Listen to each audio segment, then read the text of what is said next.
उमापतिं सुरगुरुं वन्दे जगत्कारणं वन्दे पन्नगभूषणं मृगधरं वन्दे पशूनां पतिं वन्दे सूर्यशशाङ्कवलिनयनं वन्दे मुकुन्दप्रियं वन्दे भक्तजनाश्रयं च वरदं वन्दे शिवं शङ्करम् ॐ मृत्युञ्जयाय रुद्राय नीलकण्ठाय शम्भवे अमृतेशाय शर्वाय महादेवाय ते नमः।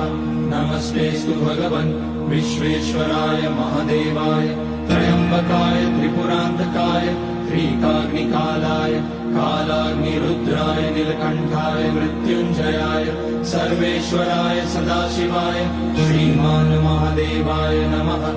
ॐ नमः शम्भवाय च मयोभवाय च नमः शङ्कराय च मयस्कराय च नमः शिवाय च शिवतराय च